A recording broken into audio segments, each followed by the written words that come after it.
Tayo po muna ay manalangin at humingi ng tulong sa ating Panginoon. O aming dakilang Diyos, patuloy po kami nagpapakumbaba sa inyong harapan.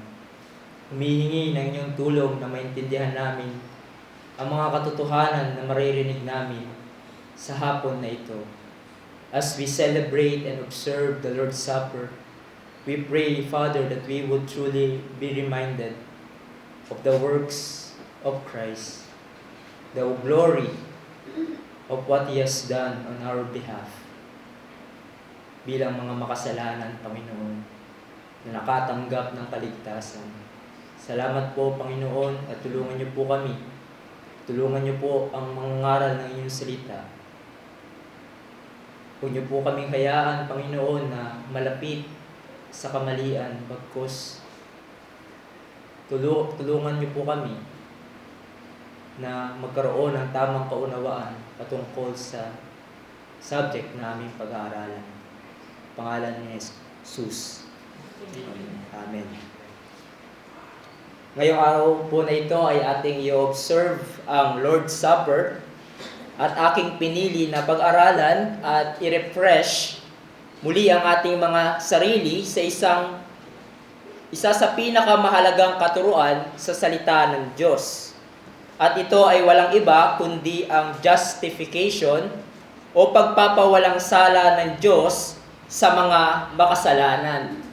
It was Martin Luther who said na ang justification is the article or doctrine by which the church stands or falls.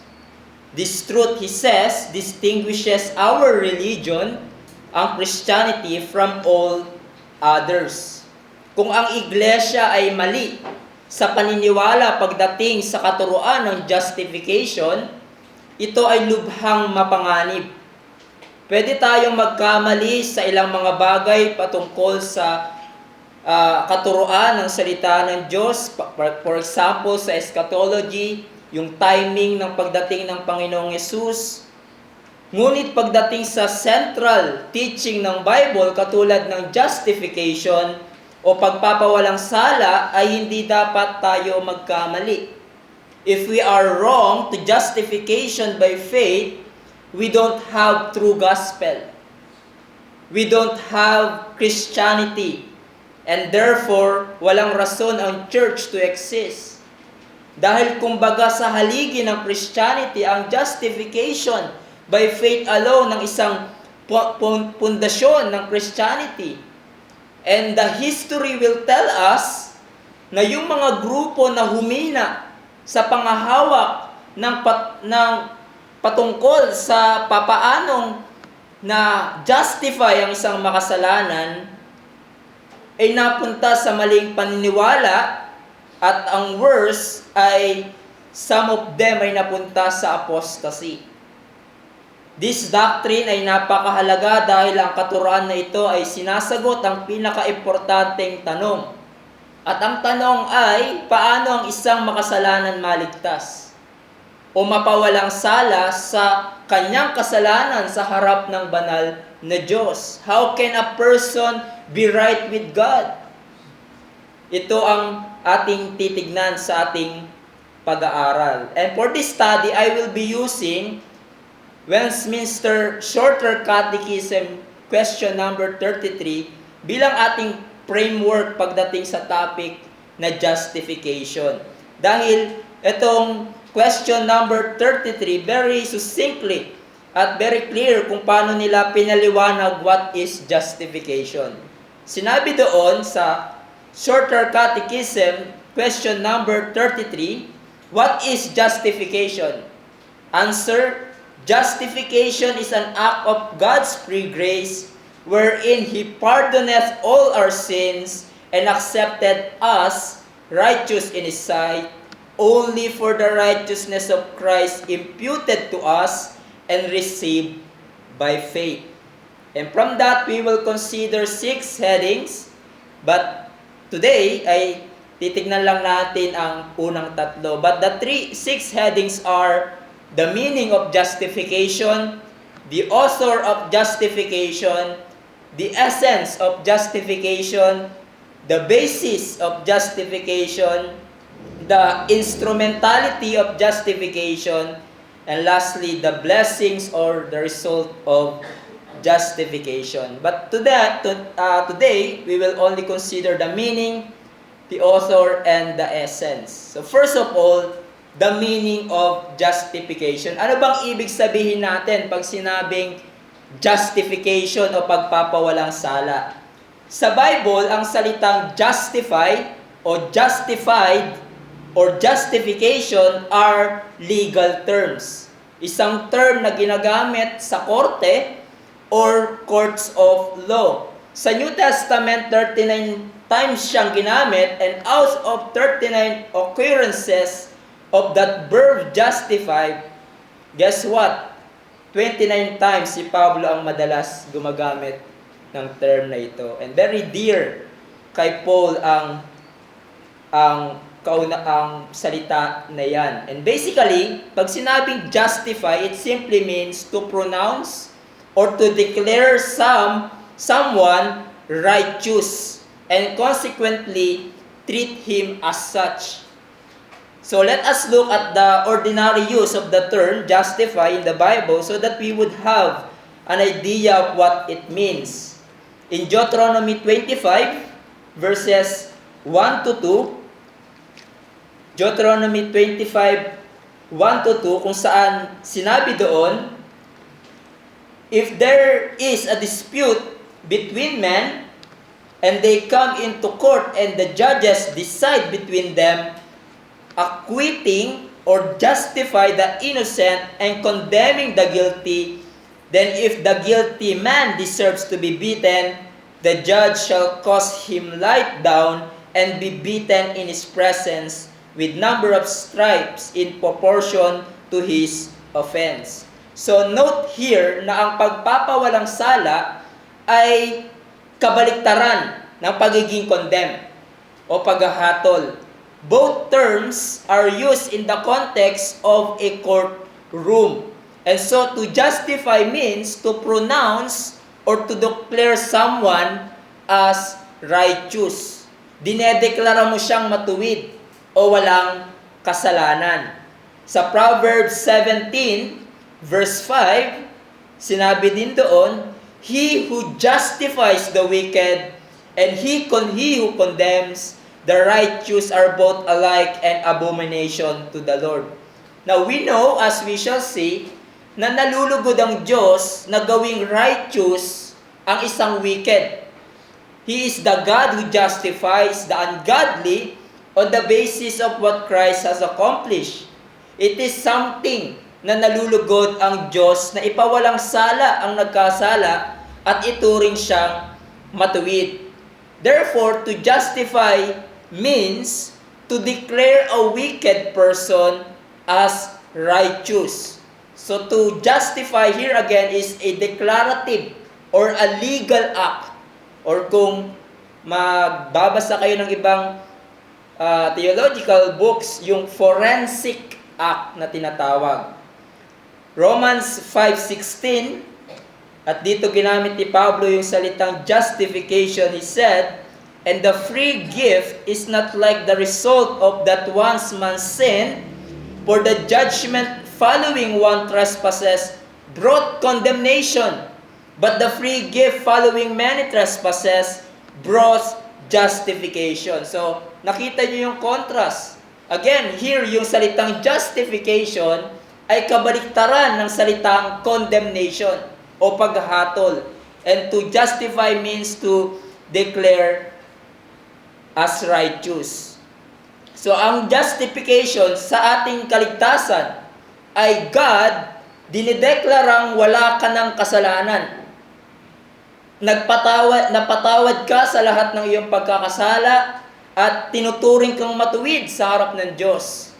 Ini-establish ka ng Diyos na matuwid sa kanyang harapan by declaring you as righteous. Just as if never kang nakagawa ng anumang pagkakasala. Just as if never mong nalabag ang batas ng Diyos. Unlike sa human court na ang idea ay kung inakusahan kang nagkasala, Diba? Pero napatunayan kang walang kasalanan. So sa mata ng batas, ikaw ay dinedeklarang hindi nagkasala. Pero akusado ka pa rin. Akusado ka pa din na nagkasala. Yun nga lang, napatunayan na hindi mo yun ginawa. Kaya ikaw ay not guilty. Ngunit ang Diyos, the divine court, do more than that. Whereas God, in justifying a sinner, ang ginagawa ng Diyos, declares you not guilty, walang kasalanan, matuwid sa kanyang harapan, at tinatrato ka ng Diyos as if never mong na-offend o nalabag ang kanyang pinag-uutos at pinagkalooban ka pa ng Diyos ng all blessings, all privileges bilang isang matuwid sa harap niya. And these blessings includes peace with God, access to God, communion with God. Ibinilang ka ng isang tagapagmana ng eternal inheritance, sealing of the Holy Spirit, eternal life, and hope of eternal glory. That's the blessings na matatanggap ng isang justified. So, hindi lamang nakatanggap ka ng full forgiveness, to use the word of the psalmist, diba? As far as the east from the west, so far does God remove our sin, our transgressions from us. Hindi lamang yun. At hindi lamang niya ibinilang sa atin, hindi na ibinibilang sa atin ang nagawa nating kasalanan. Hindi lamang yun. But God declares you just, righteous, perfectly acceptable to His sight, and entitled to all blessings na pinangako ng Diyos para sa mga matuwid. J.I. Packer puts it in this way. He said, justification means the bestowal of righteous man's status and a title to all blessings promised to the just. That's what justification means. Now, we need to make some clarification here. Ang justification, tulad ng sinasabi natin, ito ay God's legal declaration, pronouncement. So, nung ikaw ay hindi pa mananampalataya, ang katayuan mo sa harap ng Diyos, you are guilty ng kasalanan, condemned, deserving of eternal punishment in hell. But now in Christ Jesus, you are declared righteous by God, but in itself does not change our internal nature or character. Meaning, ang justification, hindi siya pagkakaloob sa atin ng bagong buhay. Hindi nito binago ang ating pagiging likas na makasalanan. That's regeneration. That's sanctification. Justification is a judicial declaration concerning the believer's standing before God, meaning yung katayuan natin, nagbago sa harap ng Diyos. Sa justification. At hindi ang ating pagkatao, our internal character.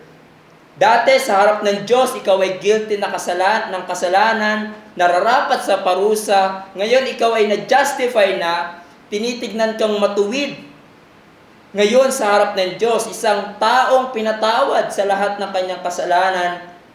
And we need to make that distinction between justification and regeneration or sanctification. Let us never confuse the blessing of justification with regeneration or sanctification. Hindi sila magkapareho, although ang mga blessings na ito ay magkasama, they always go together. Those who are regenerated will be justified, and those whom justified will be sanctified. But when we fail to make such distinction, ito ay tutungo sa confusion at serious na kamalian, even sa denial ng gospel. Ito nga yung major na matinding kamalian ng Roman Catholicism, na naniniwala sa infusion of righteousness. Para sa kanila, kailangan mo munang patunayan sa Diyos na matuwid ka para ideklara kanyang matuwid. Ganun yung kanilang logic. Sinasabi nila, paano ka i-declare ng matuwid kung hindi ka matuwid? Yun ang kanilang sinasabi. Para sa kanila, kailangan mo munang patunayan sa Diyos na matuwid kang tao bago kanya ideklarang matuwid. And so, sinasabi nila, meron ng katuwiran na ipinagkaloob sa iyo ang Diyos. In fact, sinasabi nila, nung binautismuhan ka, noong ikaw ay bata, ikaw ay malinis ng tao. Clean slate, kumbaga. Mabuting tao, meron kang justifying grace. At kailangan mong patunayan sa Diyos na ikaw ay matuwid para sa pamamagitan ng iyong mabubuting gawa para maideklara kanyang righteous sa kanyang harapan. Kumbaga, in-inject sa iyo yung katuwiran, in-infuse yung righteousness sa iyo, and so kailangan mong i-maintain sa pamamagitan ng mabubuting gawa. Pag hindi mo yung grace na yon, pag hindi mo yan ma-maintain, o yung tinatawag nila you committed a mortal sin, kailangan mong dumaan sa mga sakramento para bumalik yan, justifying grace, at tignan ka muli ng Diyos bilang isang matuwid. So para sa kanila, pwede kang ma-justify ng paulit-ulit at nakabase sa iyong performance kung idedeklara ka ng Diyos bilang isang matuwid. And that's the bad news. Why? Dahil para mapawalang sala ka, kailangan mo munang ipakita na mabait kang tao through your righteousness. At yan ay isang malaking pabigat sa iyong buhay. Dahil kung magiging honest ka sa iyong sarili, kahit anong gawin mong mabuti, panay din ang paggawa mo ng masama. At sinasabi ng Bible, there's nothing, zero, na magagawa mo para maging matuwid sa harap ng Diyos. Pinanganak kang makasalanan, nabubuhay kang makasalanan, rebelde sa harap ng Diyos, guilty ng kasalanan, at nararapat sa parusa ng Diyos sa impyerno magpasawalang hanggan. At wala kang magagawa to change that status before God. No amount of your good works can change your condemned status. No amount of your own righteousness can make you right before God. But in justification, through Jesus Christ, pwede yang mabago. Pwede na ikaw na hindi matuwid at nararapat sa parusa dahil sa iyong kasalanan ay maaaring madeklarang matuwid. Walang sala sa harap ng Diyos. Malinis na record, and to enjoy all blessings na blessings na belong sa isang taong matuwid.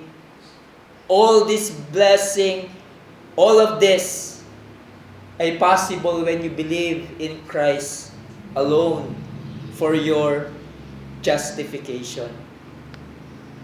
That leads us to the next heading, the author of justification.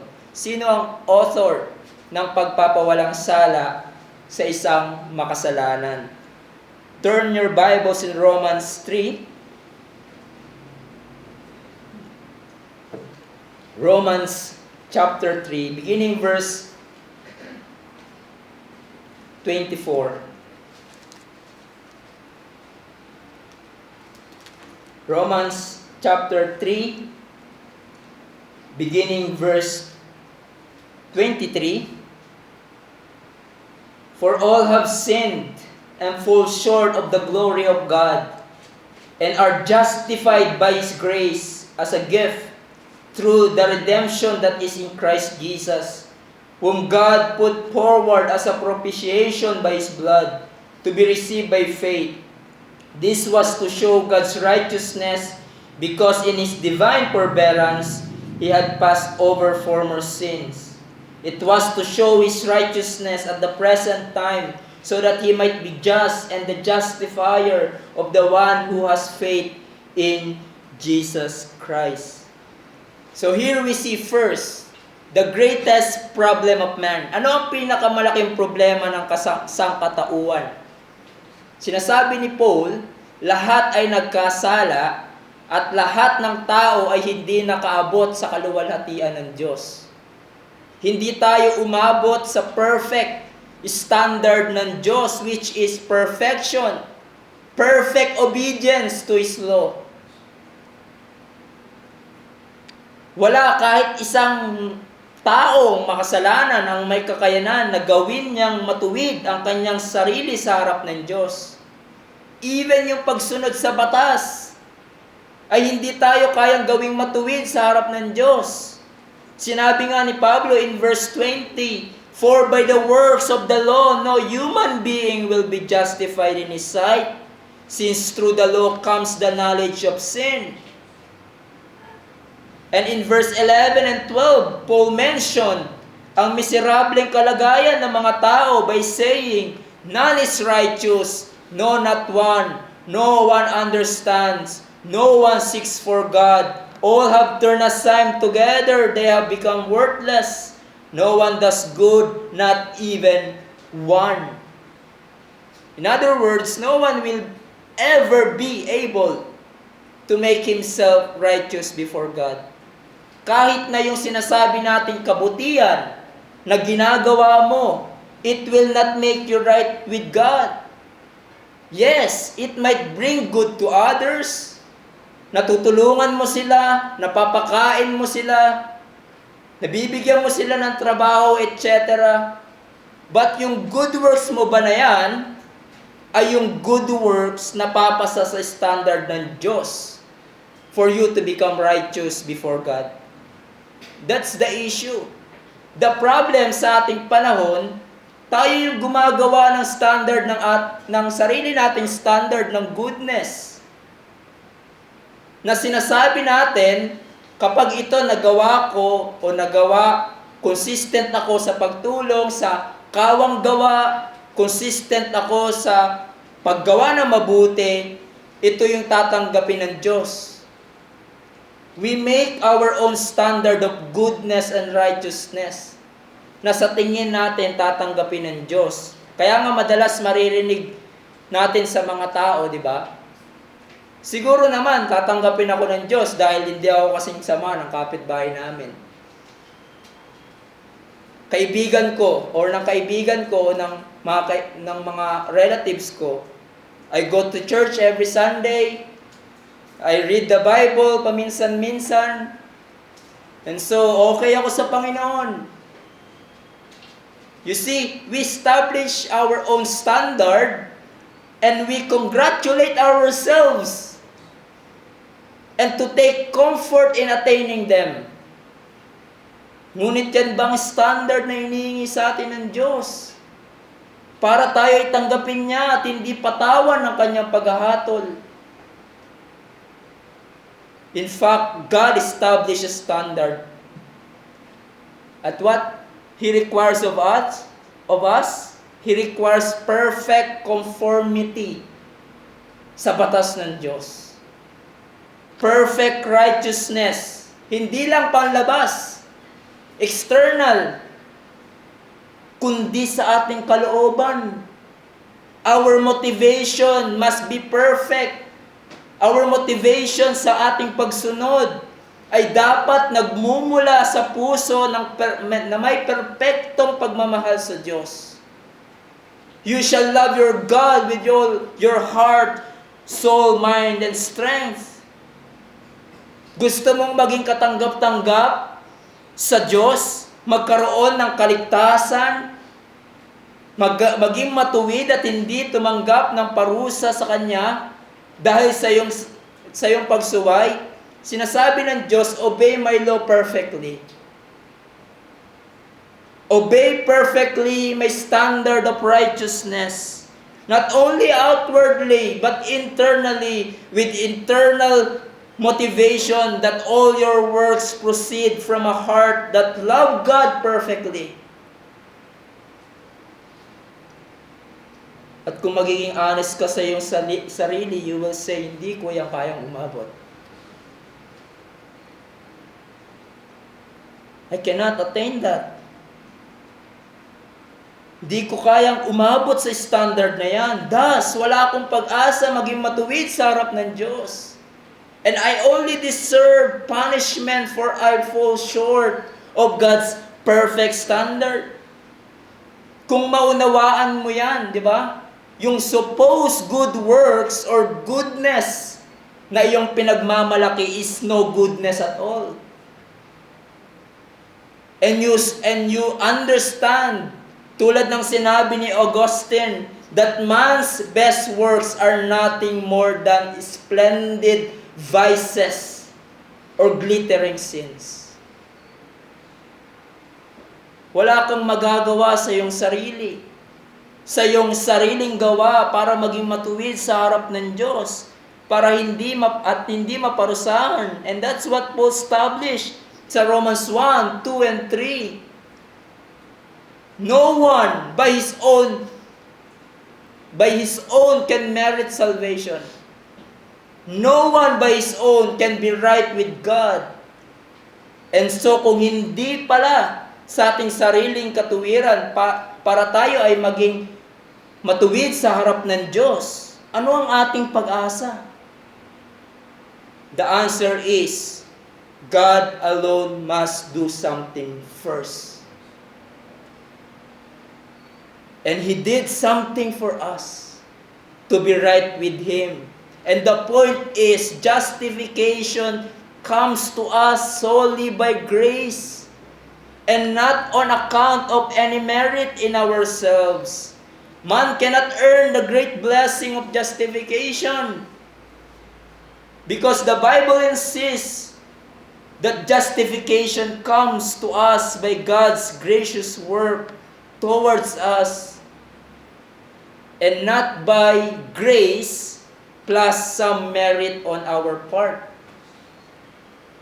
Ang Diyos ang unang kumilos para tayo ay mapawalang sala. And again, tulad ng sinabi ni Pablo, for all have sinned and fall short of the glory of God and are justified by grace as a gift. As a gift. Ang pagpapawalang sala ng Diyos sa makasalanan ay nagmumula sa Kanyang biyaya. By grace, you have been justified. Ang Diyos ang gumawa ng paraan para tayo ay maging matuwid sa Kanyang harapan sa pamamagitan ng Kanyang anak na si Jesus. Dahil kung hindi unang kumilos ang Diyos, mananatili tayo sa ating kasalanan at mananatili tayong nasa ilalim ng paghahatol at kaparusahan ng Diyos dahil sa ating kasalanan. But thanks be to God. Ang Diyos Ama, through His Son, the Lord Jesus Christ, through the redemption that in Christ Jesus, whom God put forward as propitiation by His blood to be received by faith. Maaari nating makamtan ang pagpapawalang sala, ang Diyos Ama, ang author ng justification. As Romans 4:5 says, and to the one who does not work but believes in Him who justifies the ungodly, his faith is counted as righteousness. So by implication, dahil ang Diyos ang nagdeklarang walang sala ang isang makasalanan through His Son, sino mang ideklara ng Diyos na napawalang sala can never be condemned again. In other words, walang makakapagbago sa iyong kalagayan if you are truly justified. If God declares you as righteous, You are indeed righteous before His sight, and never again to receive condemnation. Sinabi nga ni Paul in Romans 8, what? Who shall bring any charge against God's elect? It is God who justifies. Who is to condemn? Christ Jesus is the one who died, more than that, who was raised, who is at the right hand of God. So, sino pang magpapataw sa iyo ng condemnation kung idineklara ka na ng Diyos na isang matuwid?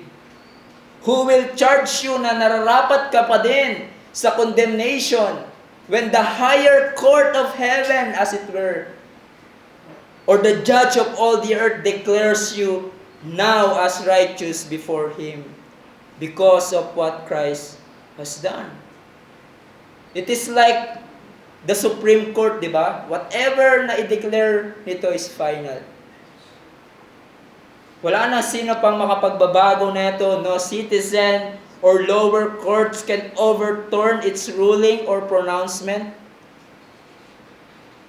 So also sa gawa ng Diyos, sa pagdedeklara sa makasalanan na siya ay isang matuwid at napawalang sala. God is the supreme judge. And He declares, when He declares someone as righteous, no one can overturn that judgment. Hindi obligado ang Diyos na ipawalang sala tayo o gawin tayong matuwid sa pamamagitan ng pag-credit sa atin ng katuwiran ni Christ. God did not have any obligation to impute our sin to Christ or to impute Christ's righteousness to us. It was only because God's initiative, God's unmerited favor, na tayo ay Kanyang pinawalang sala. Katulad ng sinasabi ng hymns na ating inaawit, grace, grace, God's grace that will pardon and cleanse within. Ang ating Diyos Ama sa Kanyang biyaya ay napawalang sala ang nagkasala for those who believe in the Lord Jesus Christ. But lastly, the essence. Ano ang nangyayari when God justifies the wicked? Sinabi sa Shorter Catechism, wherein He pardoneth all our sins and accepted us righteous in His sight.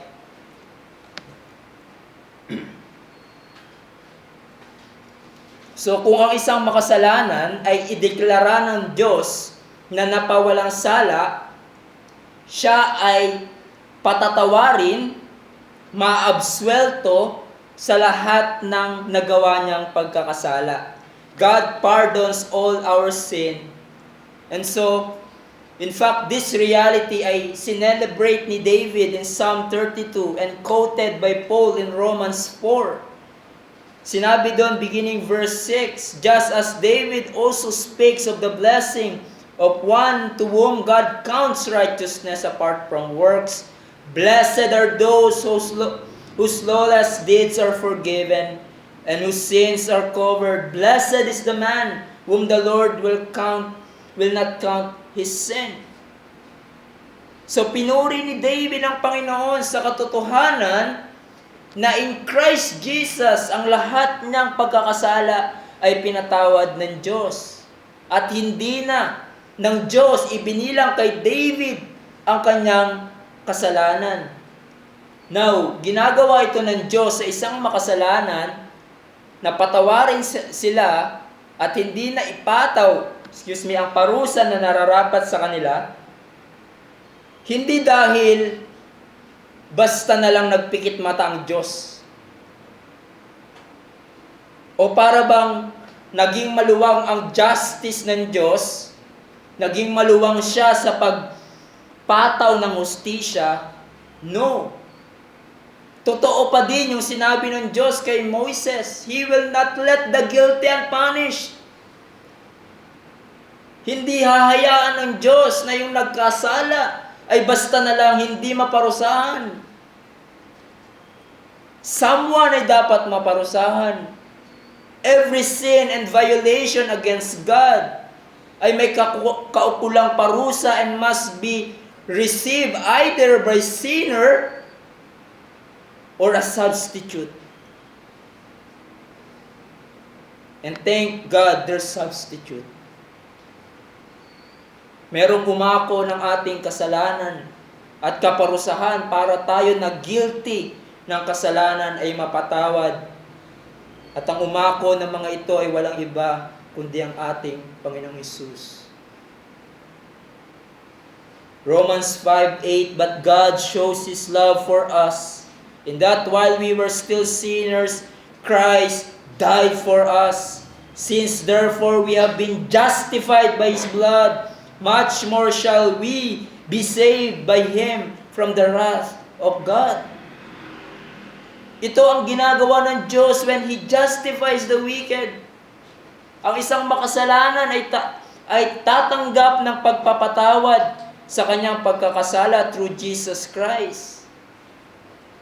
Just like what we are singing, pardon from offended God, pardon for sins of deepest dye, pardon bestowed through Jesus' blood, pardon that brings the revel nigh. Who is the pardoning God like thee?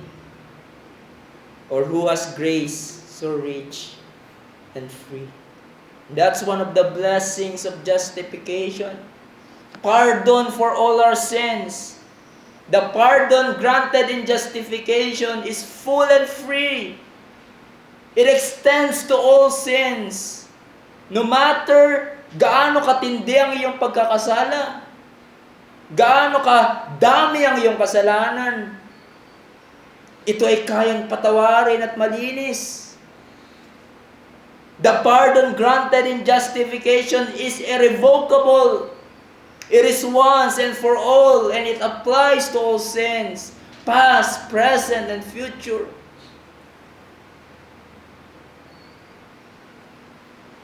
But lastly, God justifies sinners not only by pardoning their sins, but also by accepting and accounting us as righteous in His sight.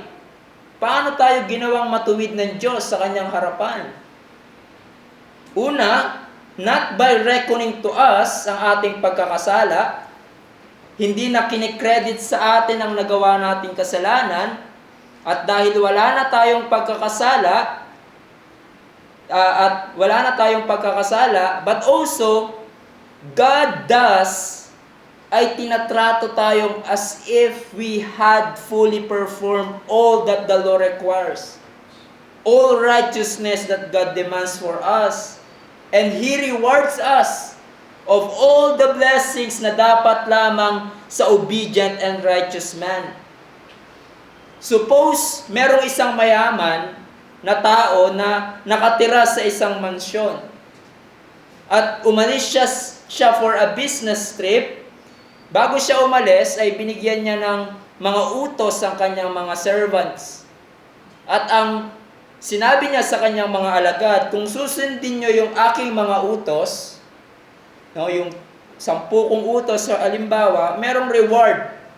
Pero kung ito ay suwayin ninyo, ay makakatanggap kayo ng parusa.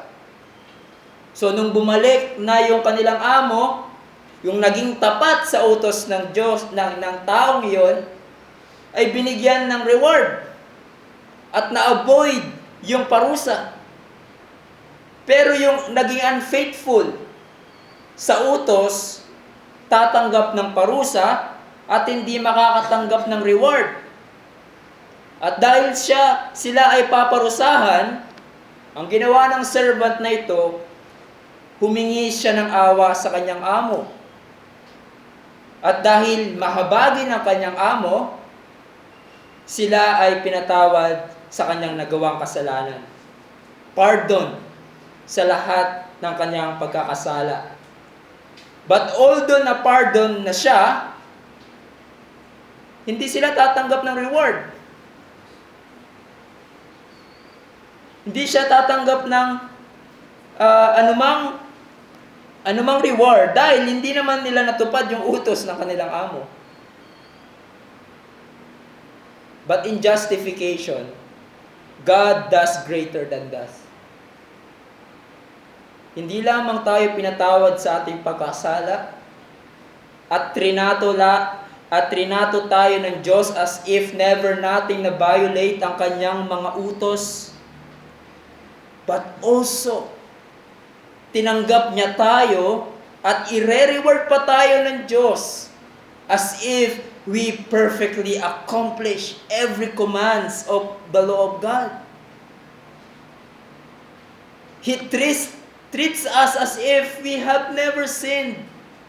He rewards us as if we had perfectly obeyed all the righteousness na dinedemand na sa atin. Paano yan nangyari? The Bible repeatedly declares, ito ay nangyari dahil sa ginawa ni Jesus. Si Jesus, hindi lamang sinatisfy ang katuwiran, ang justice ng Diyos laban sa kasalanan, nung dinala niya ang ating kasalanan doon sa krus ng Kalbaryo, at siya ang lumasap ng lahat ng puot at ng parusa ng Diyos na para dapat sa atin, by which we are pardoned, but also naging matuwid tayo sa harap ng Diyos because of Christ's obedience to the law of God, by which we are accepted. Para tayo ay mapatawad, mapardon, ibinilang ng Diyos ang ating pagkakasala kay Jesus. Our sins are no longer credited to us. At siya yung naparusahan. At para tayo ay tanggapin ng Diyos na isang righteous, ang katuwiran naman ni Jesus ay ibinilang sa atin. Ibinihis ng Diyos ang katuwiran ni Jesus sa atin na nagtiwala sa Kanya. At tayo na ngayon ay tinitignan ng Diyos at tinatrato ng Diyos na matuwid. For our sake, He made Christ to be sin who knew no sin, so that in Him we might become the righteousness of God. With all of these truths, what should be our response? If you are a believer, thank God who justifies the wicked, just like you and me. Do you see kung gaano kadakila ang blessing of justification na natanggap mo sa Diyos? Justification reminds us that God has done everything necessary for our salvation. Ginawa ng Diyos lahat para tayo ay mapawalang sala. Ginawa ito ng Diyos hindi dahil tayo ay mga special, o dahil there is something in us na kinatuwa ng Diyos. Nothing left to ourselves. Nararapat sa atin ang paupuot at sumpa ng Diyos. For all have sinned and we fall short of God's glory. Kailanman we can never attain perfect righteousness and obedience that God demands. And because of that, we are guilty of sin and rebellion against the holy God. And what a just and holy God must do to you. Kung ikaw ay isang makasalanan at rebelde, what must a holy God must do to you? Not a smile from Him, not a favor, but condemnation. Ngunit ang Diyos sa Kanyang kahabagan, pinadala si Jesus, His only Son, to stand in our place.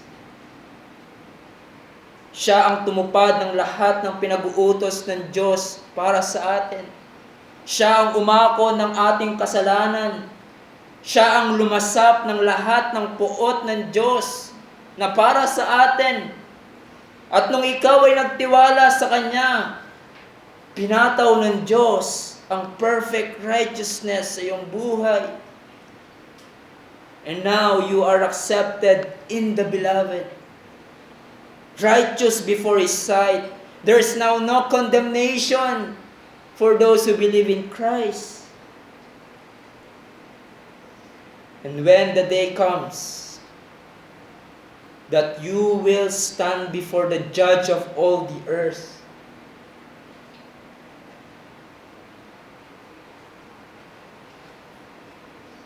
He will say to you, pardon,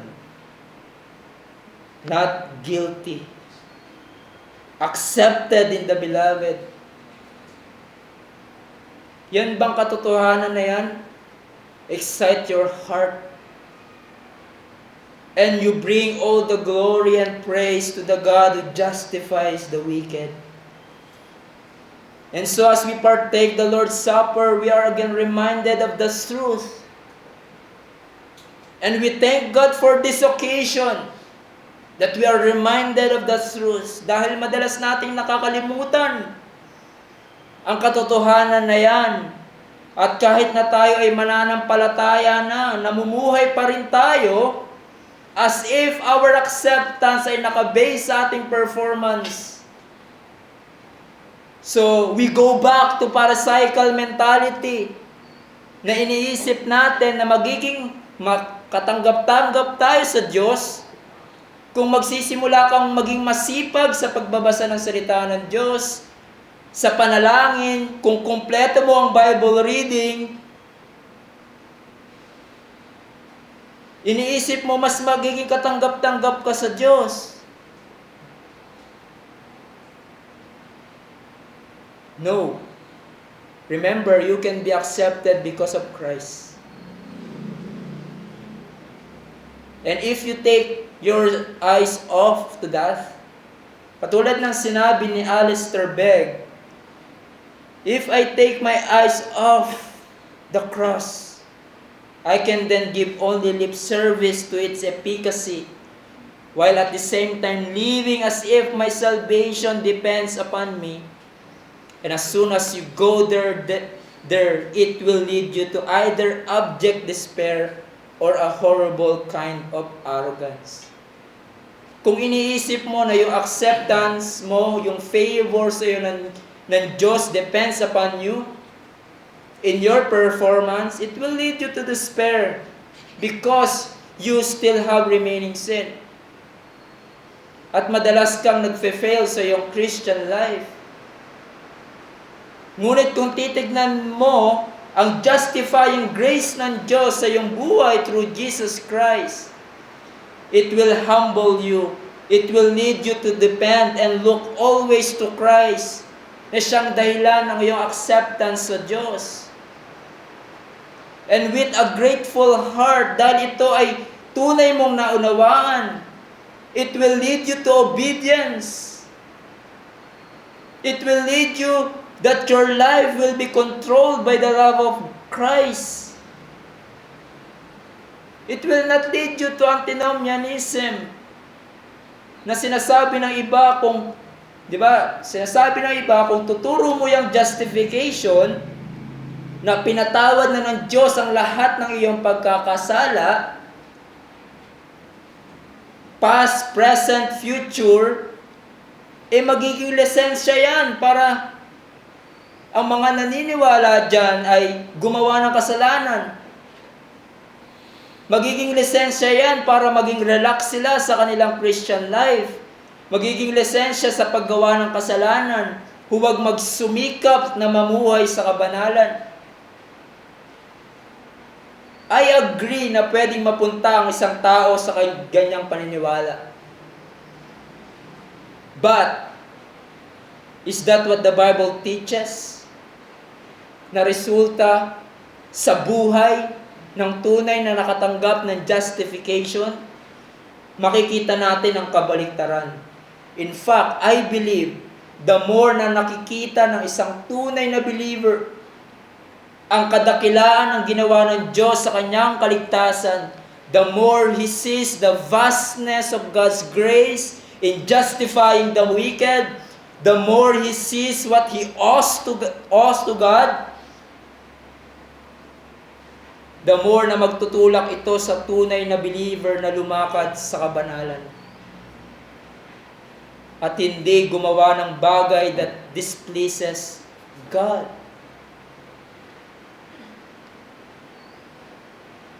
Di ba? Parang tanong ni Pablo, shall we continue in sin that grace may abound? It may never be. But rather, dahil naunawaan mo ang justification, it will lead you to rejoice in justification. It leads you to glory in Christ work for you. It leads you to glory in Christ to work for you.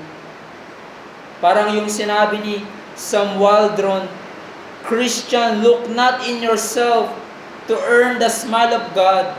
Look to Christ alone as the reason God should justify. Rejoice in justification, perfect, free, and irreversible. Glory in Christ's work for you, its fullness and perfection.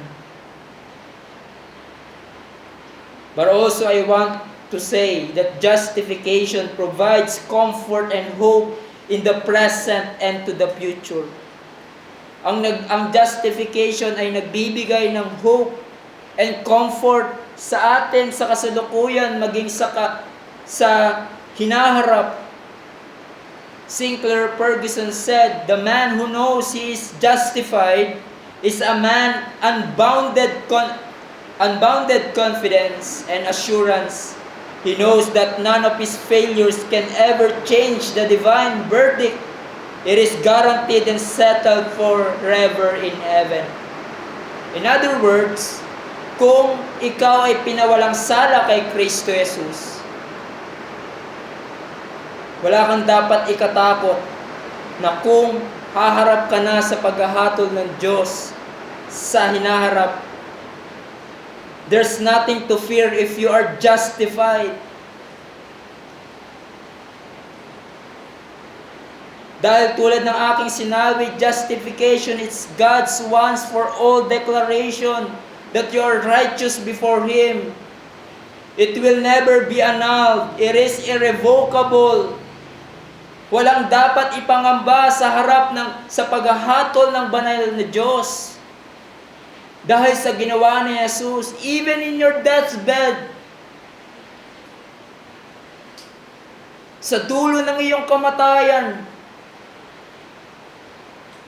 if you are truly justified, there's nothing to fear.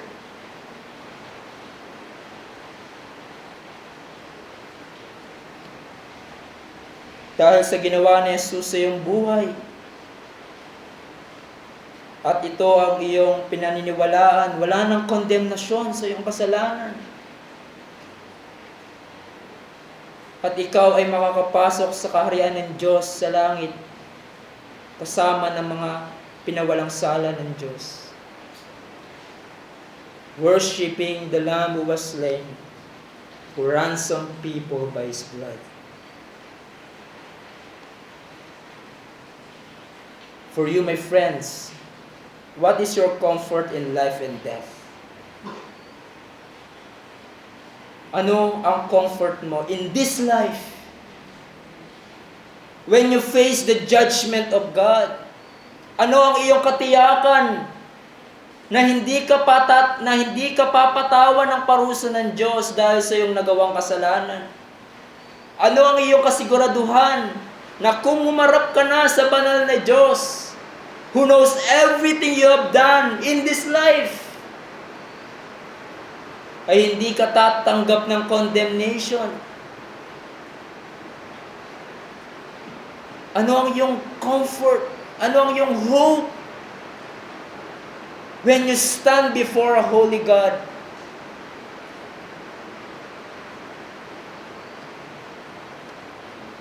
Kung ikaw ay wala pa kay Kristo Jesus at hindi pa nagtitiwala sa Kanya, wala kang pag-asa.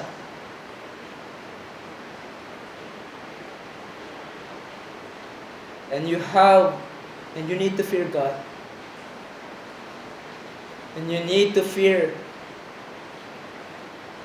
when you face a holy God.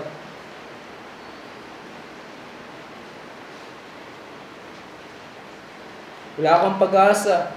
Ang iyong sariling kabutihan ay hindi makakapagpigil ng parusa sa iyo ng Diyos dahil sa iyong kasalanan. Kapag humarap ka na sa Diyos, hindi titimbangin ng Diyos kung mas marami kang nagawang mabuti kesa sa hindi. At yan ang gagawin niyang batayan para papasukin ka niya sa langit. No. Rather, yun lamang nagtiwala kay Jesus at nabihisan ng kanyang katuwiran na pawalang sala dahil sa kanya ang siyang tatanggapin ng Diyos at kailanman ay hindi na papatawan ng parusa. Are you in Christ? Do you believe in Christ? Kung hindi pa, ngayon na ang tinatawagan kayo ng Diyos. Believe in His Son, the Lord Jesus Christ, and you will be justified. Today is the day of salvation. Not tomorrow, not next week, not next year, but now. Dahil hindi mo alam kung hanggang kailan pa ang pagkakataon na marinig mo ang pinagkakaloob ng Diyos na kaligtasan kay Kristo Jesus. Dahil once na humarap ka na sa banal na Diyos, sa korte ng langit sa iyong kamatayan o sa pagbabalik ni Jesus, and you do not possess the justifying grace of God, wala nang pagkakataon para ikaw ay mapawalang sala pa. And the court of heaven will declare guilty, condemned forever, sa naglalawang apoy doon sa impyerno, unless now you repent of your sins and believe only in Christ Jesus for your justification. When you believe in Christ, ikaw ay mapapatawad sa lahat ng iyong pagkakasala at dadamitan ng perfect righteousness ni Christ na tanging katanggap-tanggap sa Diyos. Justification is freely pinagkakaloob ng Diyos sa isang makasalanan na lalapit at magtitiwala kay Jesus. And so He's calling you right now. Come just as you are. Sinner as you are. Come to Christ and you will receive pardon, cleansing, and His righteousness. Because that's what He promised. For those who will come to Him by faith. Tayo ay manalangin. O aming dakilang Diyos,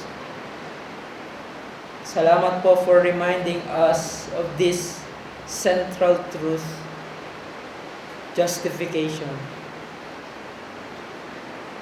Oh Father, we cannot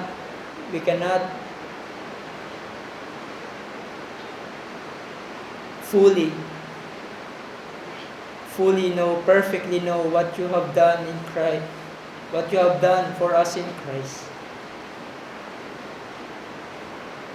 And just like what Puritan said, that it will explode our mind, fracture our heart, if we would have the glimpse of that glory of what you have done in us. Salamat, Panginoon, sa pagpapaalala sa amin through your word. Salamat din, Panginoon, na hindi lamang namin ito natutunan, but some of us here truly experience being justified before your sight. It is such a great blessing, Father. Great blessing that the world will never, Lord, na matutumbasan. Salamat, Panginoon, sa pagpapaalala sa amin. mula sa inyong mga salita. In Jesus' name.